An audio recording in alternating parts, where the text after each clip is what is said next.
On today's edition of the Locked On Eagles podcast, we're going to rank the Eagles' top 10 most valuable players in 2024. Not their best players, but their most valuable.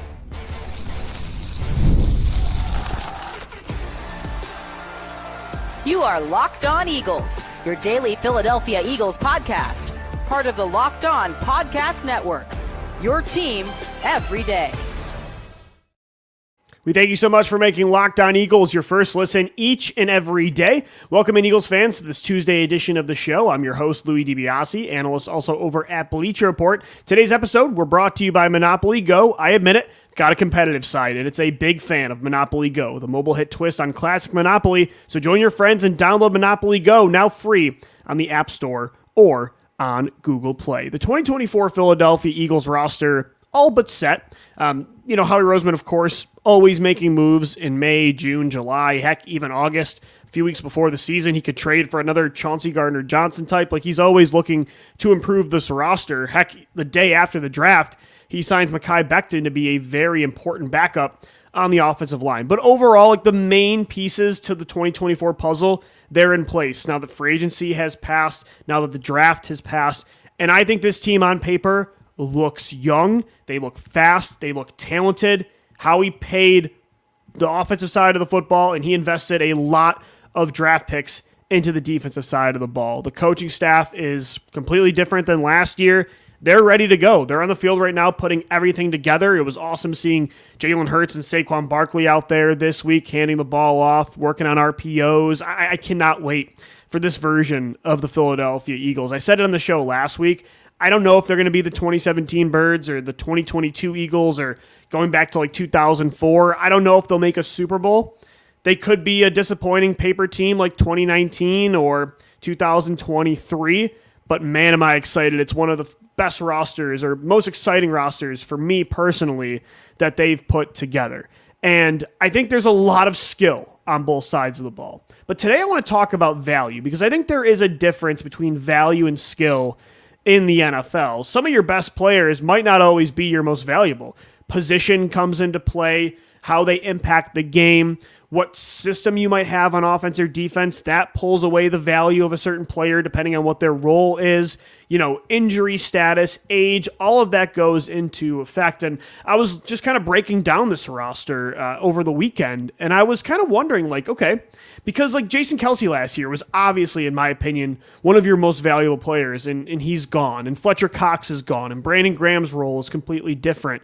A lot of the guys you leaned on the most, those guys are gone or the roles have changed. They've been handed over. The torch has been passed to the young guys. So now I'm thinking, who are your most valuable pieces of this team? And so I ranked my top 10 Eagles based on value. I did include coaches as well because, again, that's different too compared to last year. I think Kellen Moore is much more valuable than Brian Johnson was last year. I think Vic Fangio is much more valuable than Sean Desai was, or Matt Patricia. So some of these guys, this is not a ranking of top 10 Eagles based on skill, or else the ranking would be different. Some of the most talented guys are obviously at the top, but it is based on value. And I want to know what your guys' thoughts are too. Hit me up. Some of you guys have already been sending your lists. Continue to do that at Locked On Birds or at DiBiase LOE on Twitter. Segment 1, let's start with our top 5 most valuable Eagles for 2024. Number 1, this one's obvious. It's QB1. It's Jalen Hurts. In the modern day NFL, you go as far as your quarterback takes you. And of course, the Eagles have won a lot of games with QB2, but this team is not the same without their franchise quarterback in Jalen Hurts. This offense also, based on the way it functions because of Jalen Hurts' mobility, if you lose that player, your offense sometimes is completely different. That threat being taken away totally changes things up. So it's not just the value of the position, but it's also the style of play Jalen Hurts has and how you've built your offense around that skill set. Sure, Kenny Pickett has some sort of mobility, but it's not Jalen Hurts. Your offense will have to change if you lose Jalen. So Hurts, of course, is the engine that runs this car. And last year you saw when he was not fully healthy, he was not able to run. You saw at the end of the year when all else was failing, in my opinion, if Jalen Hurts was playing well, they still would have been winning football games. One of the biggest reasons for the collapse in that final 2-month stretch was because Jalen Hurts was playing miserable football. He was not able to elevate this team. You go as far as your quarterback, he obviously is the number one most valuable player on this football team. Even with as much talent as they have, he's not a system quarterback. This is not a team that wins with their quarterback. They win. They can win because of other things, but most of the time they win because of number one. Last year you saw that. I mean, how many fourth quarter comebacks did he have against great teams, having to throw the football from inside the pocket because he couldn't run. The run game wasn't working. The play calling wasn't working. He is so valuable to this organization from a leadership perspective too, because as I mentioned, you lost Jason Kelce, you lost Fletcher Cox. Jalen Hurts has to be an even bigger leader in 2024. Number two, Lane Johnson is and has been for maybe a decade. Outside of your QB1, he has been the second most valuable player to this team, over Jason Peters back in the day, over Jason Kelce, over your wide receiver one or your best pass rusher like Hassan Reddick or Fletcher Cox or Brandon Graham or heck, even your head coach. Lane Johnson, when the Eagles do not have Lane Johnson, this team is so much worse. And some would say that left tackle is more valuable, so you could say this is Jordan Mailata. It shouldn't be Lane at number two, but Lane Johnson, outside of Jalen Hurts, is the engine that runs this offense. Like when they had to put Jack Driscoll out there, or even when they moved Jordan Mailata to the right side a couple years ago and Andre Dillard was playing left tackle, the drop-off was significant. Lane Johnson has been, to me, not just the best right tackle in football over the last 5 to 6 years. I think he's been the best tackle in football. I mean, heck, the guy outside of one last year at the end of the year, like he went 4 years straight where he did not allow a single sack, and they put him on an island too. That's the thing. That's why he's so valuable, is he allows you to do other things with your offensive line because the right guard does not really have to help out double teams with Lane. Like they don't chip. The running back normally in pass protection doesn't really help Lane Johnson out. Like he's on an island against some of the best pass rushers in football, and he makes guys like Nick Bosa pay no matter what, one-on-one. Like he is an elite player, and he's going to be again, instrumental veteran leader. He is one of the remaining core four of Graham, Kelce, Fletch, and Lane. Like he's one of two left. It's him and Brandon Graham left. So Lane Johnson, for all those reasons, is to me the second most valuable player on this team. And it's mostly offense to start this list. Actually, 4 of my top 5 are offensive players. Jalen Hurts, Lane Johnson. Number 3, Jordan Mailata. For a lot of the same reasons that Lane Johnson's atop this list of most valuable Eagles, so is Mailata. Like when you do not have good tackle play, when a strength of your football team is not tackle, it makes it so much harder, even if you have one of the best quarterbacks in football. I just remember the Super Bowl between Kansas City and Tampa Bay, watching Patrick Mahomes, who to me right now is the second best quarterback of all time behind Tom Brady, running for his life, and that offense was useless despite having one of the greatest quarterbacks ever, to me the greatest play caller ever in Andy Reid, one of the greatest tight ends ever in Travis Kelce, one of the greatest deep threats ever in Tyreek Hill. It didn't matter because they had terrible tackle play. The Buccaneers edge rushers were murdering them, so they couldn't do anything on offense. This team goes as far as your tackles go and your quarterback, right? Jordan Mailata and Lane Johnson are so important to this football team. Not to mention, too, the Eagles, I don't love the depth right now at tackle. Like, they brought in Becton, but he has not been great at the NFL level. He's been a bust so far of a first-round pick. You have Fred Johnson, but he's barely played any sort of pro football, especially in the regular season. You've got Tyler Steen can maybe kick over, but tackle depth is another reason that Mailata and Lane Johnson are so important. Like, you don't have a big V behind them. You do not have, even Andre Dillard was a very serviceable backup. He wasn't a starting player, and that was why he was a bust of a first-round pick, but you don't really have those guys right now. Maybe Becton turns into that. Maybe Fred Johnson's better than we think because we just haven't seen him play football. But overall, like, your tackles this year are as important as ever. Number 4, it's Kellen Moore. We saw last year how not having a good play caller can hold this football team back. And that's not the only time we've seen that. We've seen it in the past too. Like, play calling is very important at the NFL level. It's why, to me, I want my head coach. Normally, one of the most important things that I look for in a head coach is he a good play caller? Because having consistency as a play caller for a quarterback in an offense is so crucial. But overall, if you're not going to have the head coach do it, you need to have a strong offensive coordinator that can do it. And last year, they did not have that with Brian Johnson. So I think Kellen Moore is a huge upgrade. I think he's going to bring in a lot more motion, which the Eagles really needed. Last year, they were like dead last in the use of pre-snap motion. I think he's going to be a lot more creative. I think he's going to get more bang for your buck when it comes to personnel usage. I just don't think Brian Johnson knew how to use guys like, you could say DeAndre Swift and his receiving ability, right? I think Kellen Moore will get the most out of this offense and the talent that it has, the strengths, playing to their strengths, but bringing in new innovative things each and every week. Playing to the matchup as well. They were just so vanilla last year and almost predictable. So Kellen Moore, very important to the success of this team in 2024. To me, even more important than Nick Sirianni. Jalen Hurts last year, when he lost faith in Brian Johnson and the play calling, that's when things started to get really bad. So you can't have that again this year. Number 5, this is the first defensive player on my valuable list, and it's Jalen Carter. Maybe you would have thought I would say, Josh Sweat or Bryce Huff or Darius Slay. I don't know who you thought, maybe Chauncey Gardner-Johnson. Maybe you agree with this. I think a lot of people think that Jalen Carter is this valuable because to me, the question is, who's the game changer? Who's going to be that game changer that in the fourth quarter, he makes the big play up front to get to the quarterback? Like, who is the elite player on the defensive line? Not the very good player that's consistent, like a Josh Sweat or a Bryce Huff, but who's the guy that teams have to account for every single week? And that could be a linebacker. It could be a corner. I think that player is Jalen Carter. They need him to be a game changer, to be like what Fletcher Cox was early on in his career, especially now that you don't have a game changer like Hassan Reddick still on this football team.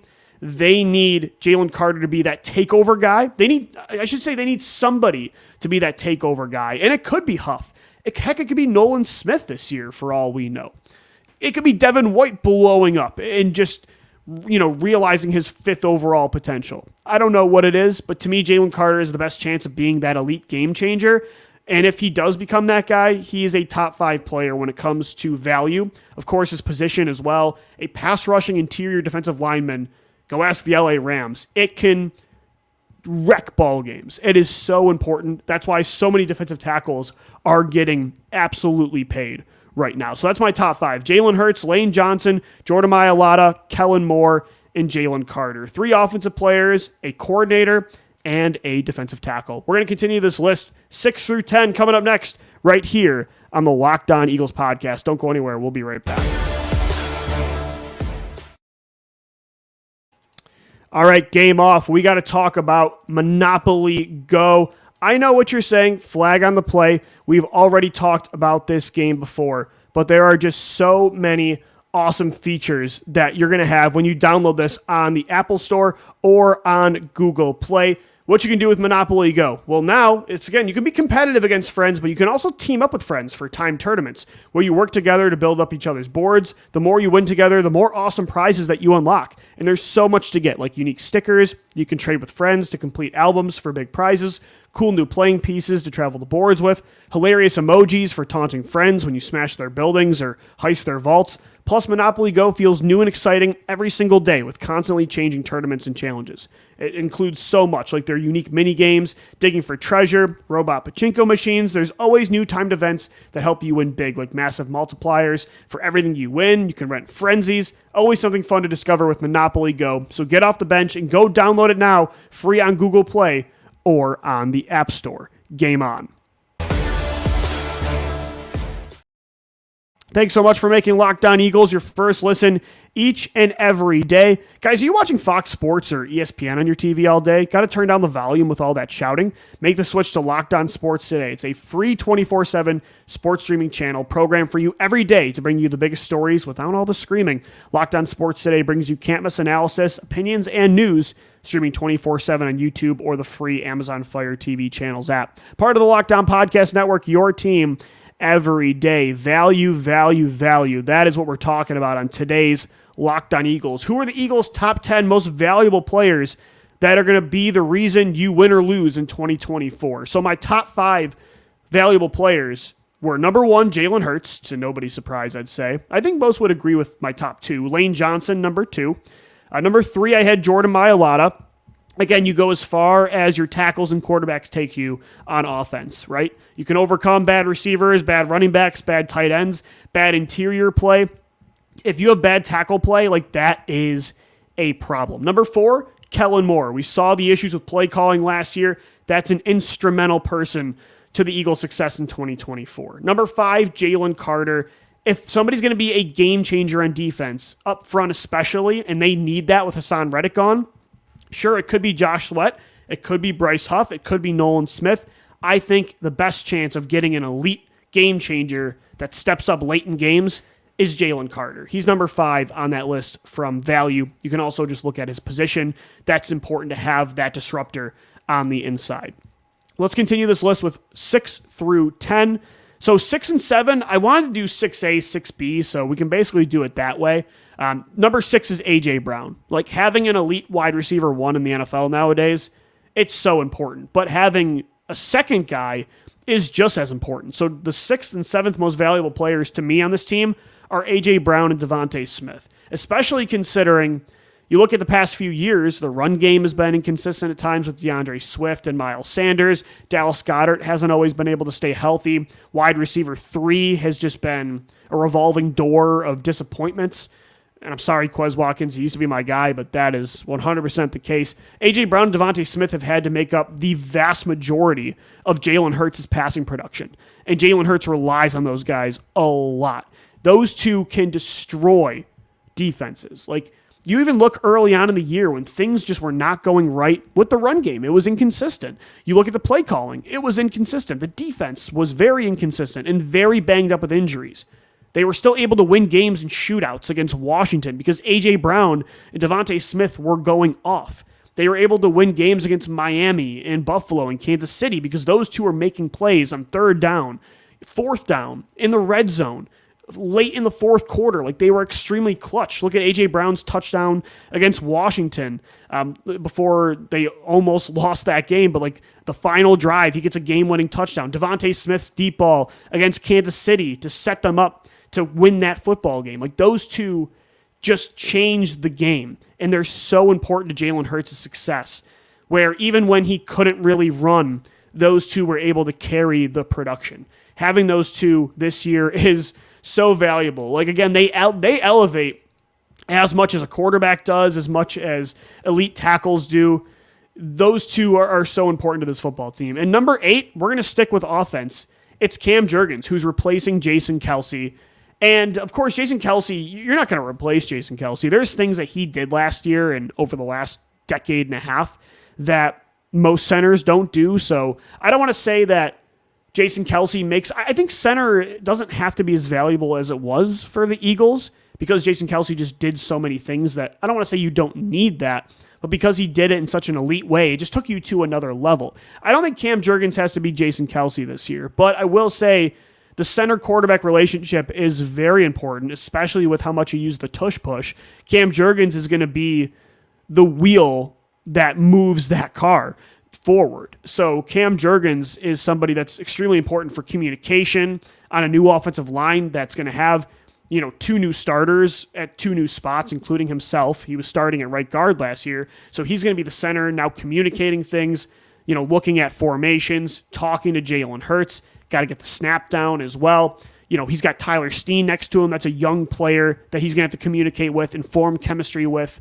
Like, that's a very important spot. And with Jeff Stoutland, they know they're going to want to use Jurgens to get up to that 2nd and 3rd level. So centers wear a lot more hats for the Eagles than other offenses. And I think Cam Jurgens is very important to this team. Luckily, I'm very confident in Cam. I think he was really good, very solid last year at right guard. When he was injured, you notice a difference with the Eagles' run game. Now he's back at his natural position that he played at Nebraska, that you drafted him to be at center. Cam Jurgens, very valuable to this football team. Outside of the 2 tackles, I think is he better than Landon Dickerson? No. Is he better than Tyler Steen? Yet to be determined. I think so. But from a value perspective, he's that 3rd guy on the offensive line. Number 9 is Vic Fangio, the Eagles defensive coordinator. There's a lot of young talent on defense, right? And you're going to be very young and inexperienced. So what do you need? You need a defensive coordinator to put those guys in the right position to succeed. You need to use Cooper DeJean correctly. You need to use Nolan Smith and Bryce Huff correctly. You need to find a way to maybe tap into what Devin White used to have in Tampa Bay, because now he's a shell of who he was. At least last year in Tampa Bay he was when he got cut. How do you use CGJ and all these defensive backs What do you do with the veteran cornerbacks as well? Like with matchups, it's such an important position, especially when your offensive-minded head coach really doesn't have much to do with game planning on defense. Like Vic Fangio is the head coach of a young defense. He is very important, and it's, again, a new scheme. He has a very unique scheme that he's going to have to get all these defensive players accustomed to.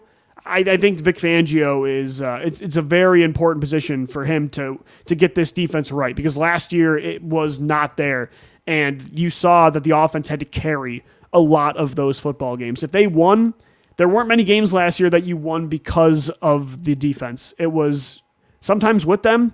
Most of the time, it was in spite of them. So Vic Fangio got his work cut out for him, but he has a lot of talent. A lot of young talent. Again, it's potential that he needs to turn now into production. Development, scheme, the right fit. He's got to get it done in 2024. Number 10, this one might be surprising to you. I'm going to say Quinyon Mitchell. In his rookie year, he is a top 10 most valuable player for the Eagles, because when you ask the question, who has a chance to be that true lockdown CB1 that you say, hey, your assignment all game is to cover CeeDee Lamb. Follow him. I know he plays in the slot sometimes. I don't care. Go inside. He's on the boundary. Cool. They use him in motion. Follow him. Like, that's what they've done with Darius Slay in the past against CeeDee Lamb, against Justin Jefferson. Go after their best player. Darius Slay is still on this team. I still think he's a pretty solid cornerback, but I don't think he's that guy anymore that I trust to say, no matter who the target is, go after him all game long for 4 quarters, and you're going to shut him down like you did JJ in 2022. I think that guy is going to be Quinyon Mitchell. If there's a corner that has all-pro potential this year, it's Quinyon. I don't think Slay has that in him this year anymore. I think he can be a very good corner. I don't think he can be elite again like he was in 2021 or 2022. I don't think Bradbury can do it, even if he's on the roster, which I don't think he will be. Cooper DeJean, they're going to use more as a slot corner, as a safety hybrid, in my opinion. I don't think they'll have him on the boundary. Quinyon Mitchell is that guy that's going to take on, to me, the heavy assignments. That's what I would predict, and that is very important in the modern-day NFL with how often teams throw the football. You need shutdown corners. It's not a coincidence when you had that 2 years ago, you made the Super Bowl. So in his rookie year, and yes, I think he's going to start, Quinyon Mitchell is a top 10 valuable player for the Eagles. So we left off some guys. Coming up next, I have honorable mentions, maybe some surprises. We'll get into that coming up right here as we recap this Tuesday edition of the Locked On Eagles podcast. Today's episode of the Locked On Eagles podcast is brought to you by FanDuel. It's winner take all time in the NBA and the NHL. The Philadelphia 76ers blew it again, so I'm rooting for the Oklahoma City Thunder. That's the team that I'm putting some money on through FanDuel. They give you a shot to bring home a big win of your own. Right now, new customers get $150 back in bonus bets with any $5 winning bet. That's $150 back to bet on spreads, money lines tonight. I'm thinking I'm going to go Mavericks, though, over Thunder. I know I just said I'm a Thunder guy, but I think Kyrie Irving is going to get it done today. I took the Celtics money line against the Cavaliers. As we're talking, I think they're really handing it to Donovan Mitchell. So I'm feeling good about winning some bets over at FanDuel. Player props as well. You can bet over-unders. It's so much fun to bet on the playoffs. So visit FanDuel.com/lockedon today and make every playoff shot count. FanDuel, America's #1 sportsbook, and it's the official sportsbook partner of the Locked On Podcast Network. All right, Louis DiBiase, we're wrapping up this Tuesday edition of your daily Philadelphia Eagles podcast. Locked On Eagles, I ranked my top 10 most valuable Eagles for 2024. Let's quickly go through that list again. Number 1, Jalen Hurts. Number 2, Lane Johnson. Number 3, Jordan Mailata. Number 4, Kellen Moore. Number 5, Jalen Carter. So that's my top 5. 3 offensive players, a coordinator, and a defensive player. 6 through 10, it was A.J. Brown, Devontae Smith, Cam Jurgens, Vic Fangio, and Quinyon Mitchell. So I only had 2 defensive players on this list. I'm not sure if you agree. Let me know on Twitter, at LockedOnBirds, at DiBiase, LOE. I had 2 defensive players, I had 2 coordinators, and then I had 6 offensive players. So Josh Sweat, of course, I think is an honorable mention that you could throw in there over Quinyon, or you could even say over a Jalen Carter or a Devontae Smith or a Vic Fangio, depending on how you feel. You could even make the same argument for Bryce Huff. The argument I made for Jalen Carter, you could make the same case for Sweat or Huff. I just think Carter has a better chance of being that guy this year. Nolan Smith, you could even say, is very important to the puzzle this year if he takes that next step. So there's a bunch of those guys I feel like are valuable, but there's a lot of them at those positions, right? So it's not all on their shoulders. I don't know if they're as important as, like Jalen Carter, you also got to look at the position he's at, defensive tackle. Like having a pass rusher inside like that's valuable. And do they have that other guy? Fletcher Cox is gone. Jordan Davis, I'm not trusting is going to develop into a 3-down pass rushing, do-it-all tackle anymore. I think he's going to be a very good 2-down elite run-stopping nose that maybe sometimes can get to the quarterback. I think that's who he is. Milton Williams could take that step. We'll see with more snaps this year, but there's no guarantees. In that way, too, Jalen Carter is more valuable than your edges because you've got 5 guys this year, also Jalix Hunt and Brandon Graham, that I think can make an impact. So that's another reason you talk about value that goes into the value discussion is depth of the position. It's also part of why I put Lane Johnson and Jordan Mailata so high, on top of their skill, of course, and the position they play overall. But depth has to do with it for sure, too. So yeah, I think the other thing that might be surprising to people was I did leave Nick Sirianni off this list. And maybe he should have been in there, maybe over like Quinyon or Devontae or one of the coordinators. Because there's a lot, I don't want to say that like play calling is, of course, I'm not an idiot. I know it's not the only thing that goes into what makes a good head coach or a bad head coach. There's so much to it. Culture, delegation of responsibilities, like hands-on player development, your communication skills, like being able to challenge, like in-game management, decisions for 4th down, the red zone, 3rd down, like challenging plays. Like there's so much that goes into being a head coach. So I don't want to say that Nick Sirianni, the only thing he's supposed to do is be a play caller, and if he doesn't do that, he doesn't do anything. Like I know there's other responsibilities that make him probably a top 10 valuable person in this locker room, but for me, I just started looking at the value of everybody else and looking at what went wrong last year. And, not having good coordinators just killed this football team. Not having a good secondary was, to me, a bigger reason that this football team failed at the end and had success in the beginning than anything Nick Sirianni did.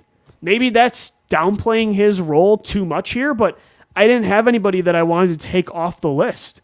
I think that, again, Fangio's the head coach of the defense. Kellen Moore is the play caller. I'm not saying what Nick Sirianni does isn't valuable, but what those guys do might be more instrumental to the team, as crazy as that sounds. And from the players, like, again, maybe you can take Quinyon Mitchell off that list and throw Sirianni in there, but I'm not taking Jalen Carter off for Sirianni or one of your elite receivers, or maybe Cam Jurgens, but like Cam is so important. Replacing Jason Kelce this year is not going to be easy. That center quarterback relationship is very important. You can say the same thing about quarterback and head coach, but the relationship's not as important when the guy's not calling plays. So let me know what you think about that. I'm curious if you had Sirianni on your list, but I did notice a lot of you already sent your lists into my Twitter account, and I didn't notice a lot of Nick Sirianni on those top 10s. So you actually might agree with me.